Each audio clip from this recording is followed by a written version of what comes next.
जय हिंद दोस्तों। काफी दिनों से आप मेरी मिस्ट्री और पैरानॉर्मल एक्टिविटी से रिलेटेड वीडियोस देख रहे होंगे, लेकिन आज मैं आपको कुछ नॉलेज रिलेटेड वीडियो देने वाला हूं जो आपको पसंद आएगी। लेकिन दोस्तों वीडियो एंड तक देखना, जिससे आप इस वीडियो का पूरा कॉन्सेप्ट समझ सके और पूरे के पूरे घटनाक्रम को समझ सकें। दोस्तों आज मैं नॉलेज से रिलेटेड में जो टॉपिक लेकर आया हूँ वो लेकर आया हूँ हमारे देश के आज के नंबर 1 अमीर, सबसे टॉप रिच पर्सन, उद्योगपति गौतम अदानी। जी हाँ, उद्योगपति गौतम अदानी इस वक्त दुनिया के अमीरों की लिस्ट में तीसरे नंबर पर आ गए हैं। उन्होंने लुई वुइटन के प्रमुख बर्नार्ड अर्नाल्ट को भी पीछे छोड़ दिया। विश्व के अमीरों की सूची में इस वक्त गौतम अदानी पहले भारतीय और ऐसे पहले एशियाई हैं जिन्होंने ये स्थान हासिल किया है। ब्लूमबर्ग इंडेक्स की रिपोर्ट के अनुसार अब अदानी के आगे सिर्फ और सिर्फ अमेरिका के टॉप उद्योगपति टेस्ला के सीईओ एलन मस्क और अमेजन के टॉप प्रमुख जेफ बेजोस है और कोई नहीं। एक समय था जब गौतम अदानी अपने माता पिता और 7 भाई बहनों के साथ एक छोटे से चौल में रहते थे, और आज उन्हीं अदानी के बच्चे लगभग प्राइवेट जेट में घूमते हैं।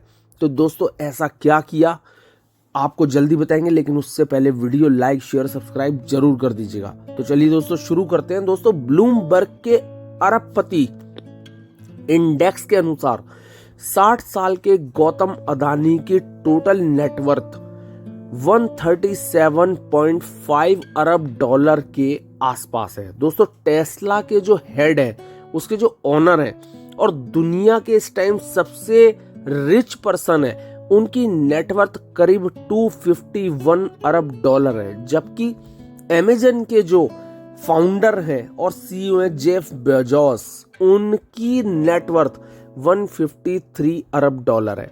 अदानी समूह की जो नेटवर्थ दोस्तों बढ़ी है ना, वो 2022 में बढ़ी है। गौतम अदानी दुनिया के टॉप 10 अमीरों की सूची में एकमात्र ऐसे व्यक्ति हैं जिनकी दौलत पिछले 24 घंटे के दौरान ही बढ़ी है। इस दौरान अदानी की नेटवर्थ में करीब 1.2 अरब डॉलर की जबरदस्त बढ़ोतरी हुई है, और इस साल जनवरी से अब तक अदानी की जो नेटवर्थ है वो करीब 61 अरब डॉलर बढ़ चुकी है।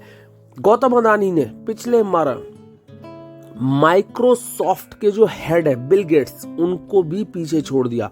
बिल गेट्स की नेटवर्थ घटकर लगभग 117 अरब डॉलर के आसपास रह गई है, और ये कमी उनके द्वारा हालांकि बड़े पैमाने पर दान करने की वजह से आई है। अदानी की नेटवर्थ इस साल करीब 61 अरब डॉलर के आसपास बढ़ी है, और ये देश के अन्य अमीरों के तुलना में अगर कंपैरिजन करें तो 5 गुना से भी ज्यादा है। इसी साल फरवरी में गौतम अदानी ने रिलायंस समूह के हेड मुकेश अंबानी को भी पीछे छोड़ दिया था, जो कि पिछले कई सालों से मुकेश अंबानी हमेशा टॉप पे रहे हैं। अदानी इसके साथ ही भारत के और एशिया के सबसे रईस व्यक्ति बन चुके हैं। अप्रैल 2022 में अदानी की नेटवर्थ 100 अरब डॉलर के भी पार पहुंच गई थी। देखिए दोस्तों, अहमदाबाद में एक सामान्य से परिवार में जन्मे गौतम अदानी का जन्म 24 जून 1962 को हुआ।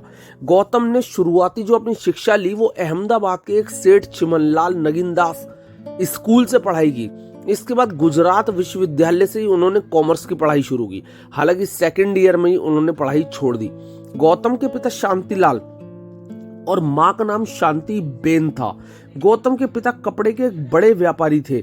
कहा जाता है कि जब गौतम ने अपने माता पिता और भाइयों के साथ एक छोटे से चौल में रहते थे, तब शांतिलाल उत्तरी गुजरात के थरद शहर में रहते थे। परिवार बढ़ने पर वो वहां से पलायन करके कहीं और चले गए। गौतम के 7 भाई बहन हैं। सबसे बड़े भाई मनसुख भाई अदानी है। अन्य भाइयों में विनोद अदानी, राजेश, शांतिलाल अदानी, मासुक अदानी, वसंत एस अदानी। बहन के बारे में ज्यादा जानकारी जो है वो लगभग मीडिया में आई नहीं है कि क्या है, किस तरह से है। वो आगे अगर कहीं आएगी तो जरूर आपको बताएंगे। पिता के बिजनेस में काम करने के बजाय पढ़ाई छोड़कर गौतम महज 17 साल की उम्र में मुंबई आ गए। उन्होंने यहाँ हीरा व्यापारी महिंद्रा ब्रदर्स के यहाँ 2 साल काम किया। 20 साल की उम्र में मुंबई में खुद का अपना डायमंड ब्रोकरेज का बिजनेस शुरू किया। पहले ही साल लाखों रुपए का टर्नओवर किया। गौतम के बड़े भाई मनसुख अदानी ने वह लगभग 1981 में अहमदाबाद में एक प्लास्टिक यूनिट खरीदी। गौतम को भी बुला लिया। पॉलीविनाइल क्लोराइड इंपोर्ट के जरिए अदानी ने एक तरह से विश्व व्यापार में अपना पैर रखा। बिजनेस का पर्याप्त अनुभव होने के बाद 1988 में उन्होंने अदानी एक्सपोर्ट लिमिटेड की नींव रखी। ये कंपनी पावर, एग्रीकल्चर, कमोडिटी के क्षेत्र में काम करती थी। 1991 तक कंपनी अपने पैर जबरदस्त जमा चुकी थी और उन्हें बहुत ही भारी मुनाफा भी होने लगा था। शुरुआती दिनों में गौतम अदानी स्कूटर से ही चलते थे। इसके बाद गौतम ने मारुति 800 से अपना सफर शुरू किया। अब तो लग्जरी गाड़ियां और हेलीकॉप्टर और प्राइवेट चार्टर्ड प्लेन न जाने क्या क्या है। गौतम ने प्रीति अदानी से शादी की। प्रीति पेशे से डेंटिस्ट है और अदानी फाउंडेशन की अध्यक्ष भी हैं, जिसके जरिए वो एक सामाजिक कार्य भी करती हैं। गौतम और प्रीति अदानी के 2 बेटे हैं। बड़े बेटे का नाम करण अदानी और छोटे बेटे का नाम जीत अदानी है। करण अदानी ने अमेरिका की पर्ड्यू यूनिवर्सिटी से ग्रेजुएशन किया है और वो अदानी पोर्ट्स के सीईओ के तौर पर कंपनी में काम कर रहे हैं। इसके अलावा भी कई कंपनियों की जिम्मेदारी संभाल रहे हैं। साल 2013 में करण की शादी भारत में कॉरपोरेट लॉ के दिग्गज वकीलों में एक सिल श्रॉफ की बेटी परिधि श्रॉफ से हुई है। करण की तरह ही उनके छोटे भाई जीत अदानी ने भी फॉरेन से पढ़ाई की। यूनिवर्सिटी ऑफ पेंसिल्वेनिया से ग्रेजुएट करने के बाद साल 2019 में वो भारत लौटकर आए और कंपनी की जिम्मेदारी संभालने लगे। तो दोस्तों, ये था गौतम अदानी का जीवन, उनके आगे बढ़ने का एक लेख। बहुत जल्द आपके सामने इसी तरह का एक और वीडियो लेकर आऊंगा। तो लेकिन लाइक, शेयर, सब्सक्राइब जरूर कर दें। Thank you.